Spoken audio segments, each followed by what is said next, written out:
satu scammer yang kita rasa tak wujud dekat Malaysia, tuan-tuan, tetapi rupanya benda ni masih ada. Okey, kenapa akak kata satu scammer, satu benda yang orang kata agak luar biasa? Pasal scammer ini melibatkan satu perjanjian yang kemudiannya orang kata kita selalu kalau buat perjanjian kawan, kita sign kawan. Cek. Yes. Ataupun kita cop jari. Ini kali perjanjian memang cop jari, tetapi kena cop jari yang darah. Dia sap darah tu kena zas. Kena ambil darah. Okey, kena ambil cop jari, cop darah ni tuan-tuan. Tu kita panggil perjanjian setan. Okey, kenapa pula kak kena cop jari ni kak, pakai darah ni kak? So inilah cerita dia. Masa kami duduk-duduk minum tu lah, Azim ni dia bercerita tentang ayahnya. Ayah dia orang Kedah haiwan adalah dalam 3-4 relung tanah. Jadi tanpa pengetahuan Azim ni belajar di sekolah pondok di Kelantan. Okey, masih lagi sekolah pondok di Kelantan. Jadi dia kata masa saya sekolah pondok tu kak, kebetulan adik saya dapat tawaran ke universiti. Jadi bila dapat tawaran ke universiti tu kak, jadi ayah saya orang kata memang orang kata apa mengambil satu keputusan tanpa rundingan keluarga, dia meminjam duit dengan orang kata satu orang kampung kat kawasan dia lah, dan mencagarkan 3 relung tanah. 3 relung tanah. Dan bahasa yang diguna tu adalah bahasa tahun 60-an. Adalah saya adalah saya Safwan bin Nazri dengan ini memberi wang pinjaman sebanyak, kita RM kan, dia tak ada. Zaman dulu punya duit tu lah macam ni. S. Yes. Kalau zaman sekarang RM, ringgit Malaysia. Kita dah tak pakai tu. Jadi surat tu, bayangkan 2015 tu seolah-olah ditulis pada zaman 60-an. Kan? Kak cakap sekarang ni masalah kau apa Zim jumpa kak dengan surat perjanjian ni? Bapak saya kak, ni nak sampai 6 bulan ni kak, dia kata saya tinggal lagi tak sampai orang kata apa sebulan lagi untuk sampai ke 6 bulan sampai syarat ni. Bapak saya sekarang kak seolah-olah mayat hidup. Akak cakap mayat hidup, ada gambar tak? Pasal dia duduk Kedah, kami ni borak kat Pantai Dalam, kat KL, jadi semua gambar lah. Ada gambar? Ada kak? Dia pun tunjuk gambar bapak dia. Akak tengok bukan bapak dia, macam satu lelaki tua. Sebelum tu akak tanya umur dia berapa? 55 tahun. 55 tahun bayi-bayi akak sekarang lah. Orang kata segak lagi. Berat pun dalam 65 kilo contohnya. Nampak lagi pipi macam ni. Minyak dagu masih boleh ambil lagi tuan-tuan. Contoh. Mata okey lagi macam ni. Pandang sana, pandang sini. Tapi yang ini, mata dia tuan-tuan seolah-olah tinggal tengkorak je ni. Mata dia ke dalam. Dah tak nampak dah mata, orang kata apa, mata hitam dah tak nampak, putih je. Rambut semua dah macam gugur. Macam orang seolah-olah yang kau sakit lama. Pada 2 minggu baru sakit. Orang kata apa, dia kata tak apa lazim, macam ni lah, bawa lah kita balik kampung.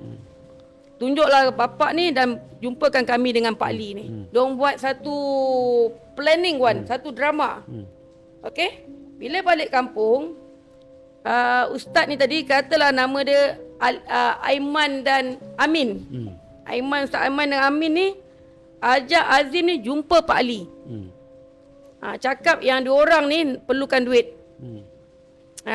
Perlukan duit lah. Jadi bila Wan nak pakai duit, mestilah Wan kena ada apa cakaran Wan. Siap bawa geran tu. Siap bawa geran dua-dua ni. Pasal dah tahu dah modus operasi Pak Ali ni. Wan kena letak dulu geran tu. Dan geran tu mesti nama Wan sendiri. Tak boleh nama mak ke apa. Nanti payah dari segi nak tukar nama sebagainya. Jadi dia cakap, Pak Ali tanya apa tujuan tuan-tuan datang. Dia pakai baju biasa Wan, baju rok-rok je. Dia tak ada pakai jubah dia ke apa. Okey, dia pakai baju biasa cuma ditemani oleh Azim ni tadi. Dia kata macam ni lah Pak Ali, dia cakap saya ni kawan baik Azim. Kebetulan saya nak membuka satu kedai dekat Kuala Lumpur. Nak buat melabur sikit lah untuk bisnes. Tapi duit tak ada. Saya dah minta pinjam dekat bank. Tapi bank payah. Banyak sangat cekadak. Dia kena buat kerja lah. Kena itu, kena ni. Jadi dia kata, saya ni pelajaran tak tinggi Pak Ali. Saya tak mampu nak buat apa yang bank nak tu. Cuma saya ada satu keping geran ni lah yang nama saya, yang arwah bapak saya bagi tinggalkan. Bak sini geran tu aku nak tengok. Pak dia bagi. Weh, 5 ekar tanah kau ni. Tapi kat Kelantan. 5 ekar ni Pak Ali, saya orang Kelantan, dia cakap. Buat saya minta mengayu sana sini sampailah saya jumpa Azim. Azim kata, tak apa Man, kalau kau betul-betul nak duit, dekat kampung aku ada satu haji ni boleh bantu kau. Haji. Haji Ali, Haji. Memang betul ke boleh bagi ni? Memang betul, dia kata tak ada masalah. Jadi kata Pak Ali ni bukan ada duit sangat, dia kata. Tapi kalau setakat kau nak minjam tu, ada pula cakaran macam ni, buat apa Pak Ali nak, orang kata apa, nak menolak, dia kata. Kau nak pinjam berapa?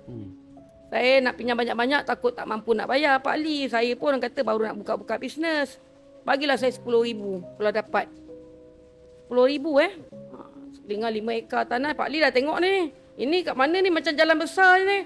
Tanah ni betul-betul letak di tepi jalan besar. Jadi ada pen tak Pak Ali, saya nak sign? Oh, dekat sini kita tak guna pen, dia kata, untuk sign. Nampak tak ada pisau blade tu?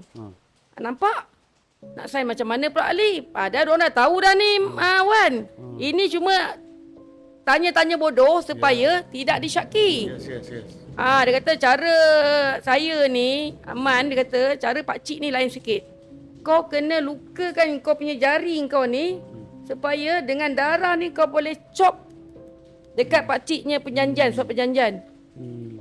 Tak pernah buat dia orang lah. Dia kata, Cik Ali, dia kata kan. Saya nak darah-darah dengan tangan saya takut lah. Kalau kau nak 10,000, itulah syarat dia. Sekarang tak pakcik bagi.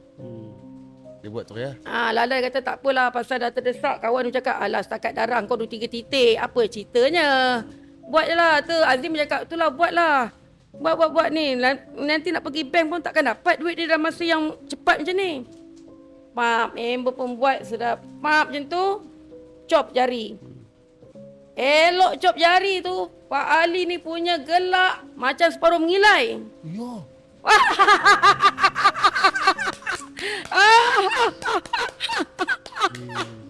Yang 3 orang tadi terpanjat lah.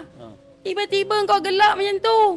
Kan? Tadi elok je macam tegas, macam apa kan. Tiba-tiba. Tepuk tangan. Siap tepuk tangan. Dia kata, ini aku nak ni. Macam ni. Terbaik dia kata, cantik macam ni. Cantik dia kata kan. Jadi yang 3 orang ni, diam je lah.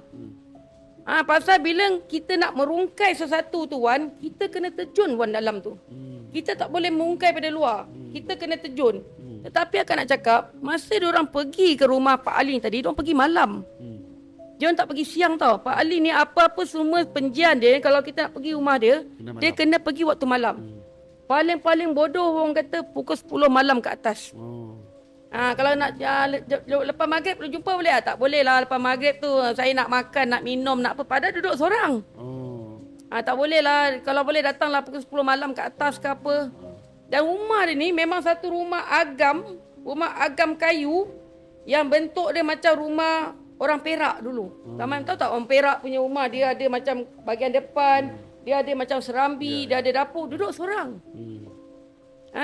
Jadi sebelum yang 3 orang sampai sebenarnya cerita dia, masa diorang naik kereta nak pergi ke rumah Pak Ali pukul 10 malam tu, diorang sebenarnya dah sampai awal setengah jam. Dan Aiman ni sebenarnya dia dah buka hijab depan rumah tu. Dia dah buka hijab dulu sebelum dia masuk ke 10 malam membuat surat perjanjian ni, dia dah buka hijab. Dan masa dia buka hijab tu lawan, betul-betul di atas bumbung linas. Bumbung linas tu maknanya bumbung utama rumah ni, rumah besar Wan. Tapi seorang duduk. Dia nampak satu lembaga bertenggek. Betul-betul maknanya benda ni besar Wan. Dia boleh tutup rumah tu. Dia boleh tutup. Rumah tu panjang. Besar betul. Lebih kurang 60-80 kaki panjang ke belakang. Lebar dia dalam 20-30 kaki, 30 kaki macam tu. Bayangkan lembaga tu boleh tutup rumah tu macam ni. Jadi dia dah nampak dah sebenarnya apa yang ada dekat rumah Pak Ali ni. Cuma orang kata apa, dia berpura-pura lah. Pasal dia nak masukkan diri dia tu dalam perjanjian setan ni tadi. Itu sebabnya si Azim ni masa masuk tu dah terketar-ketar. Pasal bila dah buka hijab, diorang nampak apa yang ada dalam rumah tu. Kenapa perjanjian setan ni nak dibuat? Jadi Pak Ali